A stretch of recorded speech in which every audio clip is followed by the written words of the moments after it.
네, 오늘 우리가 함께 나눌 말씀은 창세기 17장 1절에서 27절 말씀인데요. 사실 이스라엘 백성, 구약 역사에 있어서 가장 중요한 의식이 바로 할례 의식입니다. 이스라엘 백성들에게 가장 중요한 징표가 되는 의식이 할례인데 이 할례가 이제 창세기 17장에서 나오게 됩니다. 그래서 좀 길지만 우리가 중요한 의식을 다루고 있기 때문에 우리 17장 전체를 교독하면서 읽도록 하겠습니다. 제가 먼저 읽겠습니다. 아브라함의 나이 99이 되었을 때에 주님께서 그에게 나타나셔서 말씀하셨다. 나는 전능한 하나님이다. 나에게 순종하여 흠 없이 살아라. 나와 너 사이에 내가 몸소 언약을 세워서 너를 크게 번성하게 하겠다. 아브라함이 얼굴을 땅에 대고 엎드려 있는데 하나님이 그에게 말씀하셨다. 나는 너와 언약을 세우고 약속한다. 너는 여러 민족의 조상이 될 것이다. 내가 너를 여러 민족의 아버지로 만들었으니 이제부터는 너의 이름이 아브라함이 아니라 아브라함이다. 내가 너를 크게 번성하게 하겠다. 너에게서 여러 민족이 나오고 너에게서 왕들도 나올 것이다. 내가 너와 세우는 언약은 나와 너 사이에 맺는 것일 뿐 아니라 너의 뒤에 오는 너의 자손과도 대대로 세우는 영원한 언약이다. 이 언약을 따라서 나는 너의 하나님이 될 뿐만 아니라 뒤에 오는 너의 자손의 하나님도 될 것이다. 내가 지금 나그네로 사는 이 가나안 땅을 너와 내 뒤에 오는 자손에게 영원한 소유로 모두 주고 나는 그들의 하나님이 될 것이다. 하나님이 또 아브라함에게 말씀하셨다. 너는 나와 세운 언약을 잘 지켜야 하고 내 뒤에 오는 너의 자손도 대대로 이 언약을 잘 지켜야 한다. 너희 가운데서 남자는 모두 할례를 받아야 한다. 이것은 너와 내 뒤에 오는 너의 자손과 세우는 나의 언약, 곧 너희가 모두 지켜야 할 언약이다. 너희는 포피를 베어서 할례를 받게 하여라. 이것이 나와 너희 사이에 세우는 언약의 표이다. 대대로 너희 가운데서 남자는 모두 난지 여드레 만에 할례를 받아야 한다. 너희의 집에서 태어난 종들과 너희가 외국인에게 돈을 주고서 사온 종도 비록 너희의 자손은 아니라 해도 마찬가지로 할례를 받아야 한다. 집에서 태어난 종과 외국인에게 돈을 주고서 사온 종도 할례를 받아야 한다. 그렇게 하여야만 나의 언약이 너희 몸에 영원한 언약으로 새겨질 것이다. 할례를 받지 않은 남자 곧 포피를 베지 않은 남자는 나의 언약을 깨뜨린 자이니 그는 나의 백성에게서 끊어진다. 하나님이 아브라함에게 또 말씀하셨다. 너의 아내 사레를 이제 사레라고 하지 말고 사라라고 하여라. 내가 그에게 복을 주어 너에게 아들을 낳아주게 하겠다. 내가 너의 아내에게 복을 주어서 여러 민족의 어머니가 되게 하고 백성들을 다스리는 왕들이 그에게서 나오게 하겠다. 아브라함은 얼굴을 땅에 대고 엎드려 웃으면서 혼잣말을 하였다. 나이 100살 된 남자가 아들을 낳는다고 또 90살이나 되는 사라가 아이를 낳을 수 있을까? 아브라함은 하나님께 아뢰었다. 이스마엘이나 하나님께서 주시는 복을 받으면서 살기를 바랍니다. 하나님이 말씀하셨다. 아니다. 너의 아내 사라가 너에게 아들을 낳아줄 것이다. 아이를 낳거든 이름을 이삭이라고 하여라. 내가 그와 언약을 세울 것이니 그 언약은 그의 뒤에 오는 자손에게도 영원한 언약이 될 것이다. 내가 너의 말을 들었으니 내가 반드시 이스마엘에게 복을 주어서 그가 자식을 많이 낳게 하고 그 자손이 크게 불어나게 할 것이다. 그에게서 12명의 영도자가 나오게 하고 그가 큰 나라를 이루게 하겠다. 그러나 나는 내년 이맘때에 사라가 너에게 낳아줄 아들 이삭과 언약을 세우겠다. 하나님은 아브라함에게 말씀을 다 하시고 그를 떠나서 올라가셨다. 바로 그날에 아브라함은 자기 아들 이스마엘과 집에서 태어난 모든 종과 돈을 주고 사온 모든 종 곧 자기 집안의 모든 남자와 함께 하나님이 말씀하신 대로 포피를 베어서 할례를 받았다. 아브라함이 포피를 베어서 할례를 받은 것은 그의 나이 99살 때이고 그의 아들 이스마엘이 포피를 베어서 할례를 받은 것은 이스마엘의 나이 13살 때이다. 아브라함과 그의 아들 이스마엘은 같은 날에 할례를 받았다. 다 같이요. 집에서 태어난 종과 외국인에게서 돈을 주고 사온 종과 아브라함 집안의 모든 남자가 아브라함과 함께 할례를 받았다. 할례의 첫 시작인 본문인데요. 유교의 가르침 중에 보시면 여러분 잘 아실 텐데 신체 발부, 수지 부모라는 유교의 가르침이 있습니다. 우리 몸과 우리 머리카락, 우리 피부는 누구에게서 받은 것? 부모에게서 물려받은 것이기 때문에 훼손하지 않고 잘 간직하는 것, 그것이 부모님을 공경하는 효의 시작이다. 바로 그런 가르침을 담고 있는 것입니다. 그래서 조선시대 사람들은 머리를 자르지 않고 어떻게 했을까요? 상투를 틀었습니다. 몸에 문신을 새겼을까요? 몸에 문신 새기는 것은 사회적 금기였습니다. 피부, 부모님에게 물려받은 것이기 때문입니다. 심지어 사형을 당할 때도 목이 잘리는 참수형이나 사지를 찢는 능지처참을 가장 치욕적인 형벌로 생각했습니다. 왜? 몸을 해하는 것이기 때문에, 신체를 훼손하는 것이기 때문에 가장 치욕스러운 형벌로 생각. 반대로 목이 매달리는 교수형이나 사약을 받아 마시는 사형 방식은 오히려 명예로운 형벌로 생각했습니다. 그 형벌이 잔인하냐, 고통스럽냐는 중요한 것이 아니었습니다. 죽을 때까지 부모님 주신 이 신체를 잘 보존하고 간직하느냐, 그것이 더 중요했던 것입니다. 지금은 아무도 신체 발부 수지 부모 그거 지키는 사람은 없습니다. 하지만 우리의 선조들이 가지고 있었던 부모님의 은혜와 사랑을 기억하고, 그래서 부모님께 효를 다하려고 했던, 부모님을 공경하려고 했던 그 정신만큼은 오늘날에도 보존되어야 하고 반드시 지켜져야 하는 덕목이라는 것입니다. 오늘 본문에는 할례가 나오고 있습니다. 할례가 무엇입니까? 남성 생식기의 그 살점을, 포피를 잘라내서 그 몸의 상처 자국을 영원히 남기는 것이 할례 의식입니다. 방금 말씀드린 유교의 가르침과는 정반대이지요. 하지만 그 안에 담고 있는 본질과 내용은 같다고 볼 수 있습니다.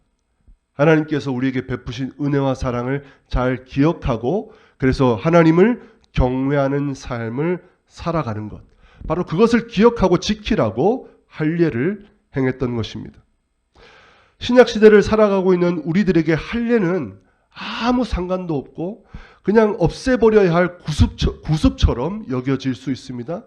하지만 할례는 그렇지 않습니다. 비록 할례는 없어졌지만 그것이 담고 있는 본질과 정신은 오늘날에도 여전히 유효하기 때문입니다. 저는 오늘 본문을 통해서 하나님과의 언약적 관계를 상징하는 할례는 오늘 우리에게 어떤 의미를 가지고 있고, 그리고 그 할례를 통해서 우리가 붙들고 지켜나가야 할 신앙의 본질은 무엇인가, 그것에 대해서 함께 생각해 보도록 하겠습니다. 우리 1절과 2절 말씀 다시 한번 읽도록 하겠습니다. 시작. 아브라함의 나이 99이 되었을 때 주님께서 그에게 나타나셔서 말씀하셨다. 나는 전능한 하나님이다. 나에게 순종하며 흠없이 살아라. 나와 너 사이에 내가 몸소 언약을 세워서 너를 크게 번성하게 하겠다. 아브라함이 99세가 되었을 때에 하나님께서 찾아오셔서 무엇하자고 하십니까? 언약을 맺자고 하십니다. 그렇게 언약을 맺으면 내가 너를 크게 번성하게 해주겠다는 것입니다. 여러분, 그런데 이상하지 않습니까? 이 약속의 내용 중에 새로운 것이 하나도 없다라는 것이죠. 오히려 창세기 12장부터 이 약속을 시작했는데 13장에도 이 약속이 나옵니다. 그리고 14장만 건너뛰고 15장, 16장, 그리고 오늘 17장에 이르도록 하나님은 계속해서 네 민족을 번성하게 해주겠다, 네 민족이 크게 해주겠다, 이 약속만을 되풀이해서 반복만 하고 계시다는 것입니다. 처음 12장에서 아브라함에게 약속을 하시고 무려 24년이 그냥 흘러가기만 했습니다. 그렇게 긴 시간을 보내기만 하시더니 아브라함이 99살이 된 지금에야 와서 언약을 맺자고 하시는 것입니다. 도대체 이것이 무엇을 의미하는 것일까요? 왜 그 약속을 이행하실 수 있는 하나님께서 왜 오래전에 약속을 주셨으면서도 그냥 시간을 오래도록 흘려보내시고 이제 다 늙어버린 아브라함에게 찾아오셔서 언약을 맺자고 하시냐는 것입니다. 그 이유는 아브라함의 후손들이 큰 민족이 되고 그 후손들이 가나안 땅을 차지하는 것, 그것도 굉장히 중요하겠지만 그것보다 더 중요한 것은 하나님과 아브라함이 맺고 있는 관계가 더 중요한 것이기 때문이라는 것입니다. 결과보다 관계가 더 중요하다는 것입니다. 아브라함이 큰 민족이 되고 큰 나라가 되는 것은 하나님과 아브라함이 맺고 있는 관계에 달려있기 때문이라는 것이죠. 하나님께서는 아브라함이 이 사실을 분명하게 알기를 바라셨습니다.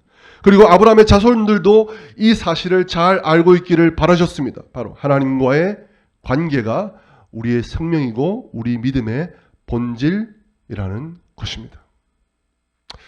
여러분, 신앙생활 할 때에 자주자주 하나님과의 관계가 부차적인 것으로, 후순위로 밀려나게 되는 것을 자주 보게 됩니다.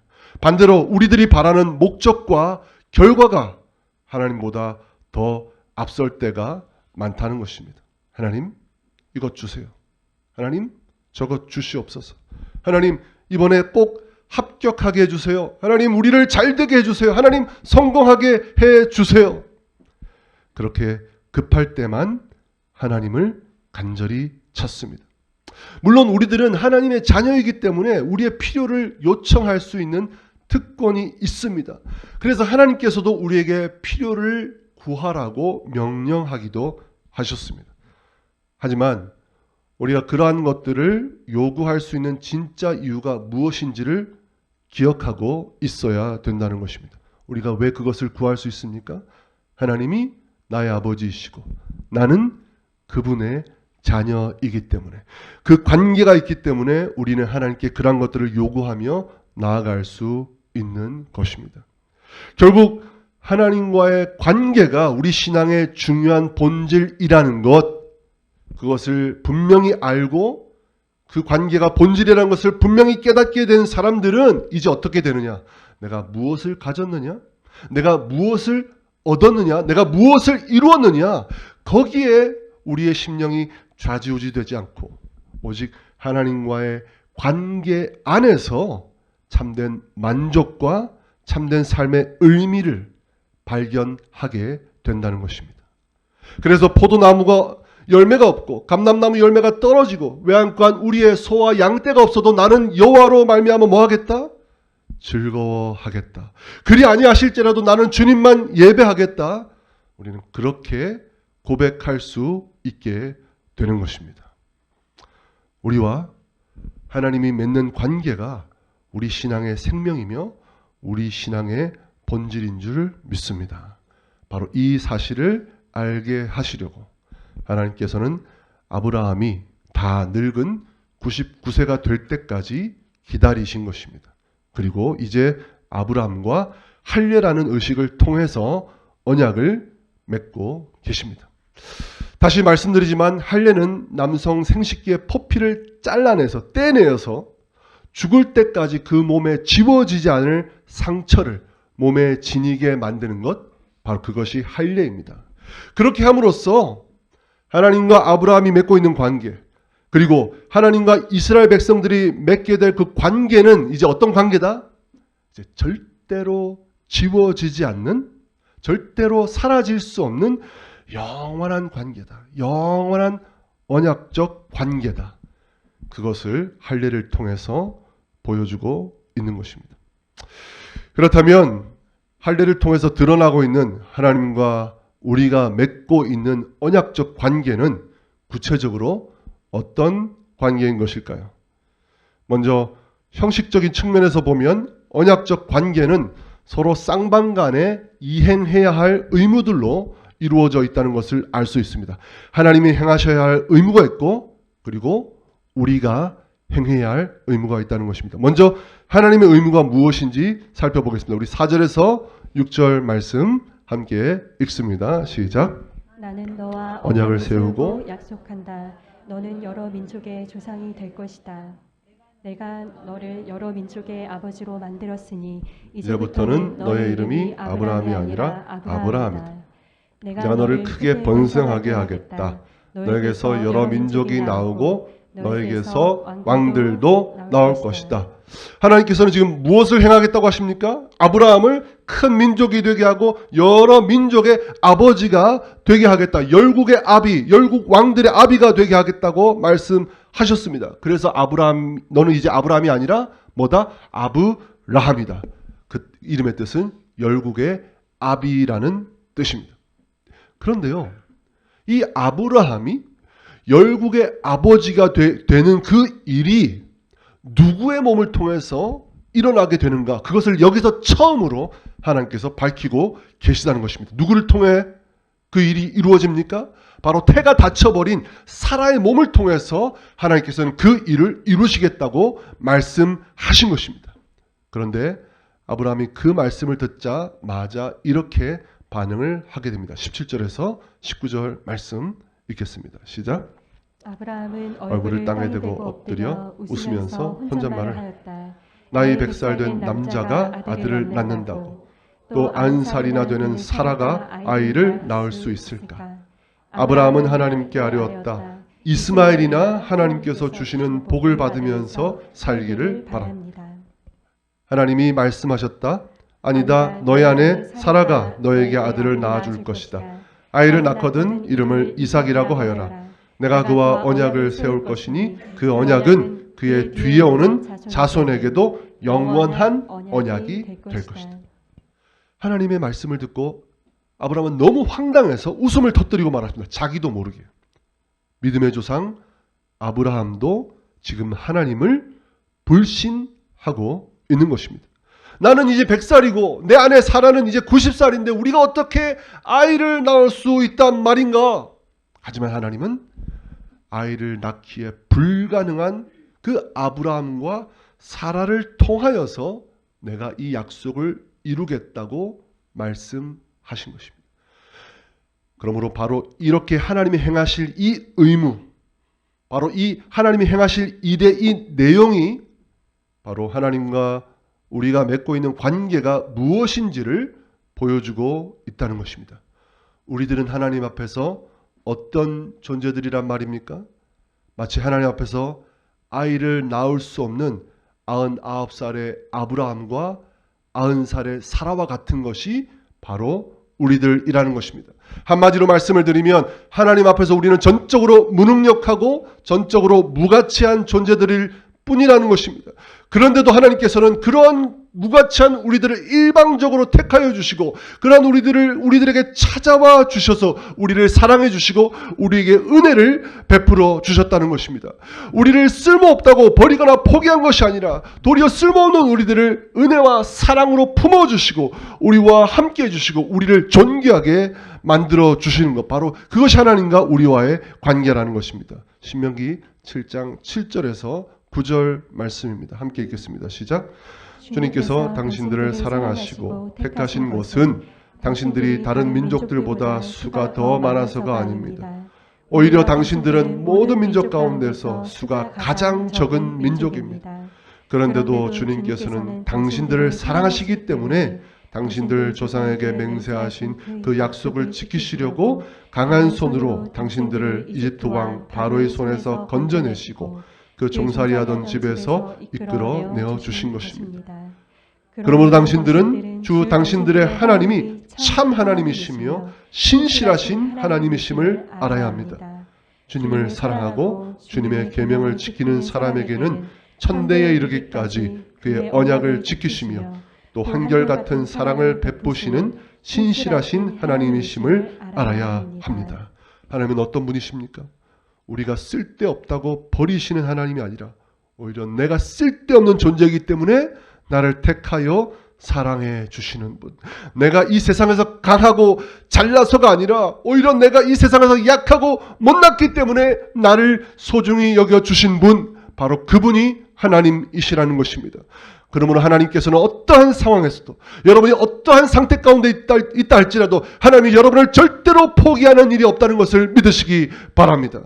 하나님은 한없는 은혜와 사랑, 변함없는 신실하심으로 우리와 영원토록 관계를 맺고 계시는 그런 좋으신 하나님이시라는 것입니다. 그렇다면 그 좋으신 하나님, 그 좋으신 하나님을 향해서 우리가 지켜야 할 의무는 무엇일까요? 우리 1절 말씀을 개역 개정으로 다시 읽도록 하겠습니다. 시작. 아브라함이 99세 때에 여호와께서 아브라함에게 나타나서 그에게 이르시되 나는 전능한 하나님이라 너는 내 앞에서 행하여 완전하라.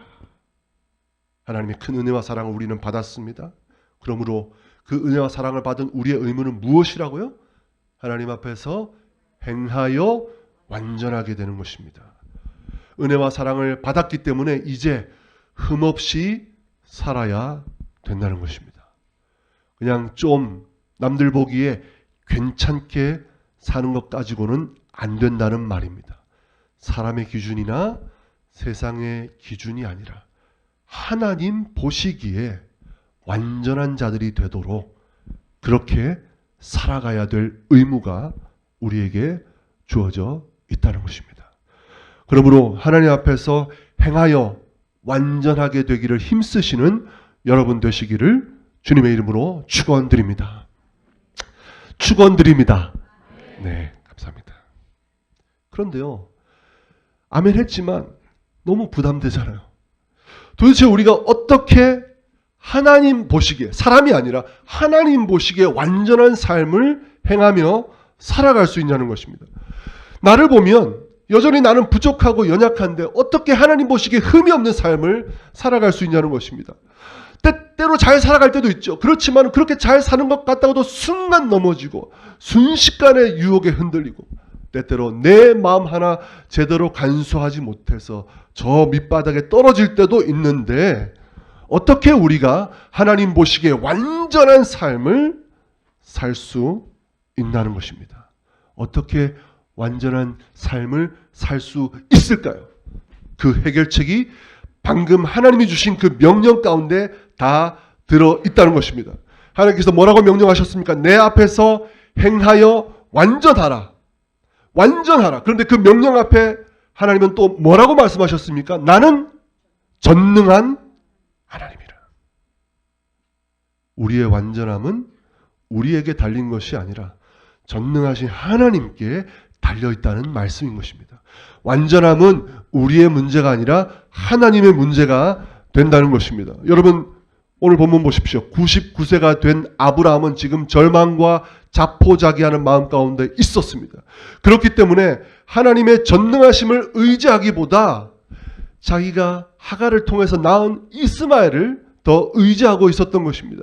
그렇기 때문에 하나님께서 내가 사라를 통하여 이삭을 낳아줄 거야 그렇게 말씀하고 계시는데도 그 앞에서 아브라함은 에이 하나님 이스마엘이나 복을 주시기 바랍니다. 그렇게 대답한 것입니다.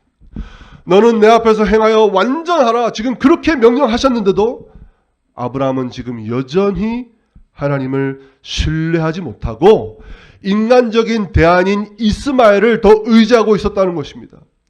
아브라함도 완전하지 못했다는 것입니다. 하지만 결국 아브라함이 어떻게 되었습니까? 전능하신 하나님께서 결국 아브라함을 열국의 아버지가 되게 하셨고 그리고 모든 믿는 자들의 믿음의 조상이 되게 해 주신 것입니다. 여러분 우리가 노력은 하겠습니다. 하지만 우리가 어떻게 하나님 앞에서 완전하고 흠이 없는 존재가 될 수 있을까요? 전능하신 하나님이 그 해답이 되는 줄 믿습니다. 아브라함은 믿음의 사람이었습니다. 하지만 언제나 흔들림 없이 바른 믿음을 가지고 있었느냐? 그도 모자랄 때가 있었다는 것입니다. 그러나 꾸짖지 아니하시고 그럴 때마다 하나님은 아브라함에게 찾아오셔서 아브라함을 붙들어 주시고 아브라함을 도우시고 그 믿음을 고쳐주셔서 결국에는 바른 믿음으로 나아갈 수 있었고 바른 믿음 가지고 순종할 수 있었던 것입니다. 하나님 전능하신 하나님이 있었기 때문에 그 연약하고 흔들리던 아브라함은 이제 믿음의 조상이 되고 열국의 아비가 될 수 있었던 것입니다. 전능하신 하나님, 신실하신 하나님께서 여러분의 삶도 하나님 앞에서 완전한 자로 설 수 있도록 도와주실 줄 믿습니다. 그 하나님이 있기 때문에 우리는 이렇게 찬양합니다. 우리 주는 완전합니다. 한번 가사를 한번 띄워보실까요? 주여, 우린 연약합니다. 우린 오늘을 힘겨워합니다. 주 뜻 이루며 살기엔 부족합니다. 우린 연약합니다. 우리 후렴은 다 같이 한번 불러보실까요? 한없는 주님의 은혜 온 세상 위에 넘칩니다. 가릴 수 없는 주 영광 온 땅 위에 충만합니다.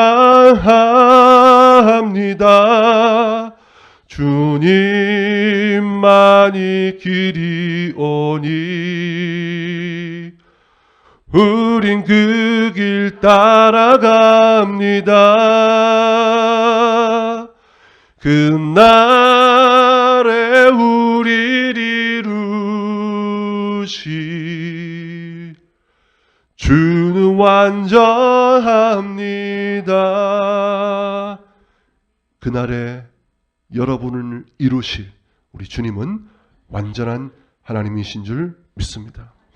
우리의 능력으로는 완전해질 수 없습니다. 노력은 하겠지만 완전할 수는 없습니다. 하지만 전능하신 하나님, 그 전능하신 하나님께서 여러분을 사랑하시잖아요. 그 전능하신 하나님께서 반드시 여러분의 삶을 끝까지 붙들고 인도해 주실 줄 믿습니다. 여러분이 넘어져도 다시 일으켜 주시고 여러분의 그 흔들리는 믿음을 붙잡아 주셔서 그날에 완전한 자로 세워 주실 줄 믿습니다. 그러면 내가 아니라 전능하신 하나님이 완전함의 이유가 되는 것입니다. 그 좋으신 하나님, 전능하신 하나님만 의지하고 그 신실하신 하나님만 바라보아 주님의 날에 완전케 되시는 여러분 모두가 되시기를 주님의 이름으로 축원드립니다. 이제 말씀을 마무리하겠습니다.